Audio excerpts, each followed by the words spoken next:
Hello guys and welcome to Booysens Beyond.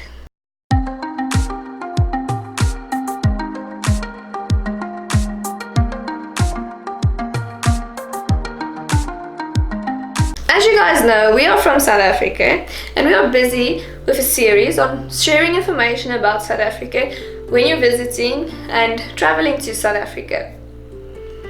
Today we'd like to share some safety tips, as this is usually a hot topic that comes up when you talk to someone about visiting South Africa. And we want to answer the question, is South Africa really safe?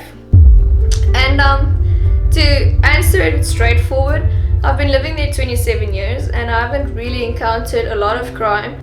Just bear in mind, this is not the UK, the US or your other countries. South Africa is a developing country and you can't behave in the same way that you do in your home country, where you might have a lesser crime rate than in South Africa. So today, as a woman living in South Africa, I'm going to share to you things that we take into consideration every day to stay safe. I would just like to highlight that this is not at all to deter anyone from coming to South Africa. I'm making this video to help tourists to not fall victim to crime due to vulnerability because of not knowing how to behave or not knowing how to look after yourself. So let's just first talk about the misconception about Africa in general.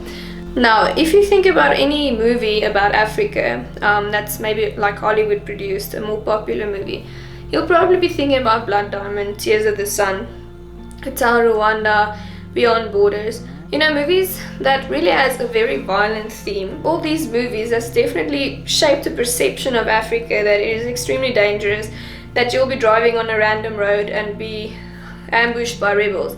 And that is really not the reality of Africa, and it's definitely not South Africa. We don't have any wars going on in South Africa, we don't have any rebel actions, we do just have rioters. And I think that that's a good place to start with giving you safety tips. So if you see a group of people gathering and black smoke, don't run in to be a hero, best to turn the other way. This is probably a riot that's going on, and so they might burn tires in the road and put rocks in the road and damage vehicles that's passing by, and also loot shops. So it's better just to turn the other way. If you probably just listen to the radio in South Africa, they'll give some warning if there's protest actions in an specific area or on a specific road. On that note, I'm going to give you a few tips about when you're driving in South Africa and moving around with your car. Don't drive with your windows open when you're in a town or in a city, when you'll be stopping a lot and there's people passing your car, because that can easily open an opportunity for them to just grab your purse or anything.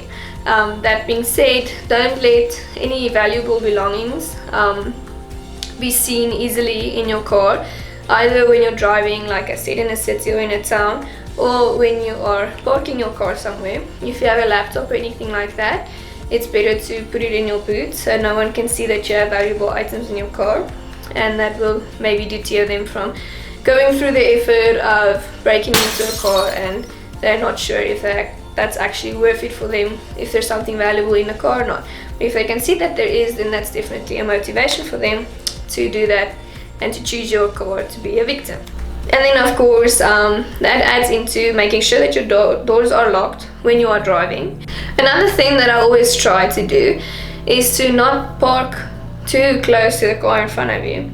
And this should just actually be a general rule in case somebody hits you from behind anyways, but this is more for safety, for when someone attempts hijacking. You can turn left or right with your car, you have enough space to get out of that situation. And that being said, I also try, if I can in the evenings, when I approach a traffic light, that I don't try to stop there. I just lower my speed until the light goes green, just to try to prevent myself from stopping. This is specifically a rule that I do at night. I try not to get parked in between two cars at a traffic light. I just make sure that I'm not parked in. I'll just again lower my speed. If the person behind me doesn't like it, they can go into the next lane or whatever. It's still my safety. because of course it's not a good situation if you're parked in from the back and the front, and maybe the people from the back or the back car tries to mug you and you can't go anywhere, or they might even be working together, the two cars. So that is a good rule to remember. When driving home, and you might be living in an Airbnb or more of a house setting in a suburb, this is an area where you can definitely be cautious when you approach the gate and there's one of those electric motors, or even if someone has to climb out and open the door.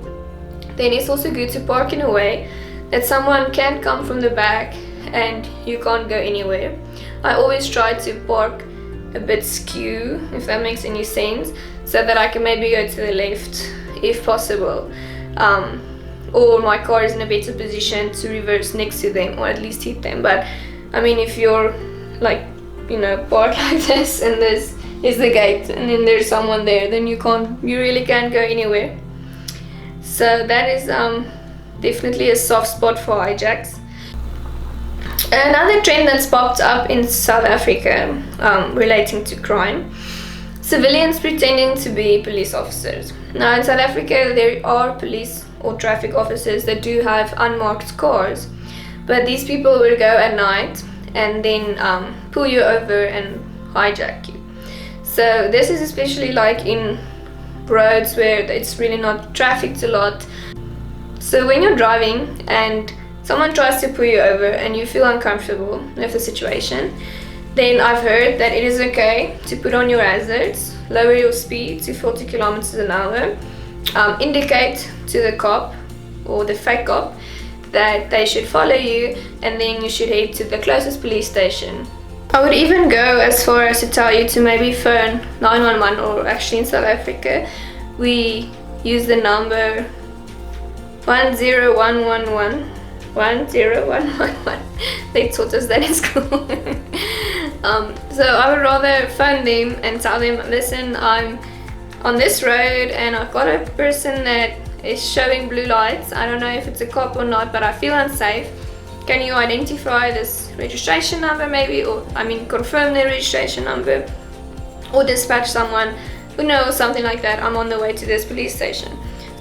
Another thing in South Africa that I always remember to do when I get out of the car: if you have a car that locks with a remote, there's this thing that they call car jamming, which I'm not exactly sure how it works, but I think that they can like pick up the signal from the remote and then send it back to the car and they unlock it or something like that.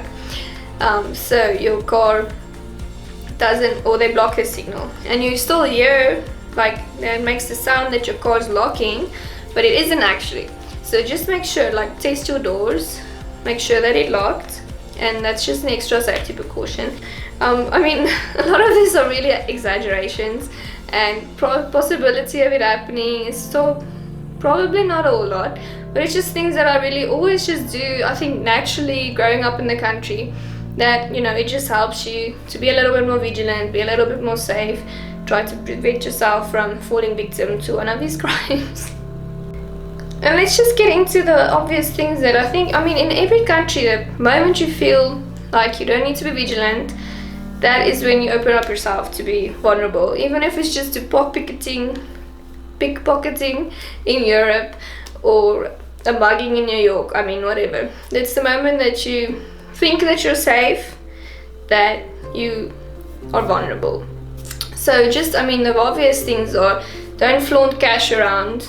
When you draw money from an ATM, we call them. I'm not sure what it's called in other countries. Just basically the machine that you put your card in and you get cash back. Don't let anyone help you.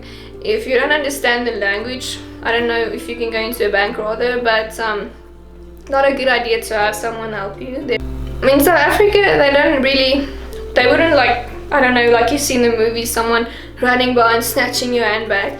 I've never really heard of that happening to anyone, or anybody that I know especially. Our criminals are a little bit more patient and skilled, I think. I've heard this happen to a few people, where someone might ask them a question and then you're leaving a valuable item on the side unattended and someone actually casually strolls by and picks up one of your personal items. So for instance, I don't know, maybe in your home country you leave your wallet inside your shopping cart while you're pushing it around. Best not to do that in South Africa. Yes, just don't leave your personal belongings out. Don't walk in the streets at night in South Africa in quieter areas. If it's a highly populated area with a lot of feet, that's fine. But don't, even if you're in Cape Town and at the waterfront, which is busy at night, and your hotel's 2 kilometers from there, but the last kilometer is really quiet, no one in the streets, just rather take an Uber or drive home or something like that, because that is definitely vulnerable areas, or you're making yourself vulnerable. And I understand that you hear all these things and you get scared. Then you go to the country and you see it really isn't that bad, and then you get comfortable again, and that's where the problem comes in. And you say, hey, like, I'm not feeling unsafe during the day. I think maybe we can go out tonight and try and walk to the restaurant. It's just 2 kilometers away. Yeah, that's really better not to do that. This is actually so sad, but it really is a reality that people do pretend sometimes to be broken down next to the road. And I mean, there will be women, like old women, and you feel that you want to help them. Of course, who doesn't want to? I mean, so many times I've told my husband, hey, let's stop and help them, and then we're like, okay, rather not. Especially because you think the person looks so harmless, you want to help them. But it really can be a setup, and someone can be just waiting in the grass next to the road, and then they ambush you. So it is really sad that is really a bad way that the crime in South Africa has affected people's lives, that you don't really know where that human goodness or the good deeds stop when you're putting yourself in danger. So it's a really difficult balance to do, because we do want to do those good deeds and you don't know if this person is actually someone that really needs your help. But unfortunately, that is what that crime has caused in South Africa.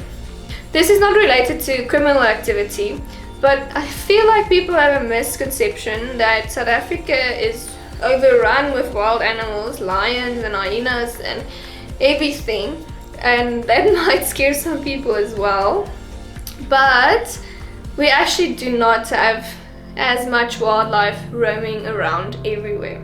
So most wildlife, especially predators or any wildlife that can be seen as dangerous, are kept in nature reserves or game farms, we call them. Game is like a word for wild animals, and they are bred there or kept there, and they're really not just running around everywhere. So please don't let that deter you, and come and visit our wonderful country. There's beautiful people, amazing people, and I can't wait to get back home and start exploring again, start traveling again, and just experience the country's beauty. So thank you for watching the video and taking an interest in my country. If you have any extra tips for us or for others, please leave them down below in the comment section. Please subscribe to our YouTube channel. We're making these videos every Friday, and we would love to share what we've experienced and information with you. Follow us on Facebook and Instagram. We love sharing stories with you. We love seeing what you're doing as well, and being a community of travelers. Thank you for taking the time and an interest in South Africa. We really do appreciate it so much. I'm happy to be speaking to you guys and looking forward to next week. Bye.